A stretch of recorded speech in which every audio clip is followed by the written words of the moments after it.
Welcome back. आप देख रहे हैं न्यूज एट 4। विजय सिंघानिया के साथ चल रहे प्रॉपर्टी विवाद पर बेटे गौतम सिंघानिया अपनी बात उन्होंने रखी है। जी बिजनेस को लिखे ईमेल में गौतम सिंघानिया ने कहा है कि मेरी रेमंड के चेयरमैन और विजयपत सिंघानिया के पुत्र के तौर पर दो अलग अलग भूमिकाएं और जिम्मेदारियां हैं। मामला कोर्ट में है, इसलिए ज्यादा कुछ नहीं कह सकता हूं। यह पुराना मामला है जिसे ऑडिट कमेटी और रेमंड का बोर्ड शेयर होल्डर्स के पास लेकर गया, जो कॉर्पोरेट गवर्नेंस के सिद्धांतों और नियमों के लिए जरूरी था। शेयर होल्डर्स के फैसले के लिए सभी संबंधित तथ्यों को उनके सामने रखा गया। शेयर होल्डर्स ने ट्राई पार्टी एग्रीमेंट को खारिज कर दिया। हालांकि मैं खुद इस प्रस्ताव पर वोटिंग से दूर रहा। मैंने ये बात भी कही कि अगर मैं वोट करता तो शेयर होल्डर्स और कंपनी के हित के लिए उस प्रस्ताव के खिलाफ ही करता। मैंने ये भी कहा कि शेयर होल्डर्स का हित परिवार के मुकाबले सर्वोच्च है, इसलिए शेयर होल्डर्स के फैसले का स्वागत करता हूं।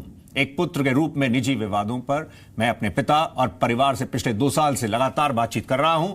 एक आज्ञाकारी पुत्र की सभी जिम्मेदारियां निभाने के लिए पूरी तरह प्रतिबद्ध हूं और एक सौहार्दपूर्ण हल के लिए लगातार कोशिश कर रहा हूं। तो इस तरह से ये ईमेल में ये बातें उन्होंने जी बिजनेस के साथ शेयर की हैं। गौतम सिंघानिया से पहले कल हमने पिता विजयपत सिंघानिया से भी बातचीत की थी।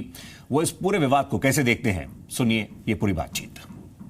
मेरे साथ है इस समय doctor Vijaypat Singhania. Sir, welcome to Zee business. लेकिन सबसे पहले मैं आपसे ये पूछना चाहूँगी कि जो भी मैटर कोर्ट में है, if you can just explain what is this feud that's going on right now. Well, पहली बात तो यह है कि द मैटर इज सब जुडिस, इट्स बीइंग हर्ड। दूसरी बात, I feel very uncomfortable talking about it on the TV because it's not my intention. I should use your media to address not your audience but my audience, which is unfair.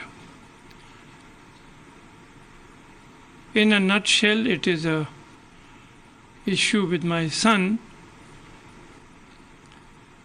And I don't think it would be fair to talk about it on TV.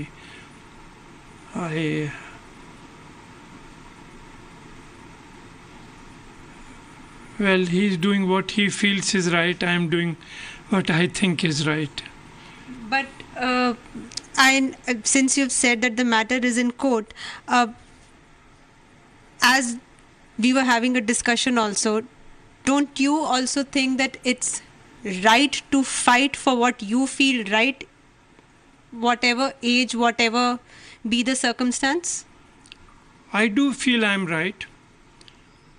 I do feel I have a right to the property I'm fighting for. We have a legal agreement for it. He's backing out of it. He wants to dishonor it.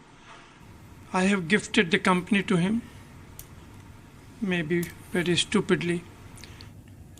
उधर महाराष्ट्र में 24 घंटे दुकानें और shopping malls खुले रखने के लिए सरकार कानून में बदलाव कर रही है। राज्य सरकार ने शॉप्स एंड एस्टैब्लिशमेंट एक्ट में बदलाव के लिए बिल राज्य विधानसभा में पेश कर दिया है। अधिक अपडेट के लिए आइए रुक करते हैं सिल्की का। सिल्की, बताइए, इस तरह की कोशिशें पहले भी हमने देखा हुई हैं, लेकिन लॉ एंड ऑर्डर को लेकर कई तरह के सवाल उठते रहे थे। क्या पूरा प्लान है, कैसे आगे बढ़ रहे हैं और क्या एक्सपेक्ट करना चाहिए?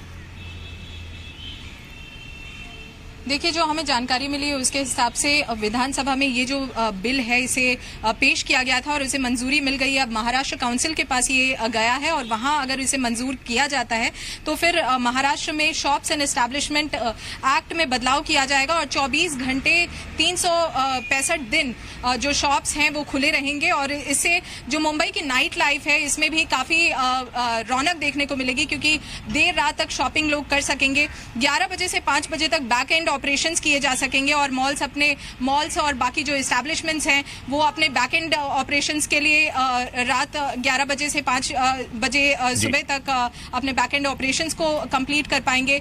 इसके अलावा जो सुरक्षा को लेकर इंतजाम है उसके तहत कहा जा रहा है कि महिलाओं को भी रात 9:30 बजे से लेकर सुबह 7 बजे तक के लिए काम करने की इजाजत होगी और उनकी सुरक्षा का भी इंतजाम किया जाएगा। तो ये तमाम चीजें हैं जिसे महाराष्ट्र काउंसिल आप कंसिडर करेगी और अगर ये कंसिडर करने के बाद उन्हें ठीक लगता है तो एक्ट में बदलाव किया जाएगा और उसके बाद आप 24 घंटे महाराष्ट्र में शॉपिंग कर सकेंगे। जी, इस अपडेट के लिए आपका शुक्रिया।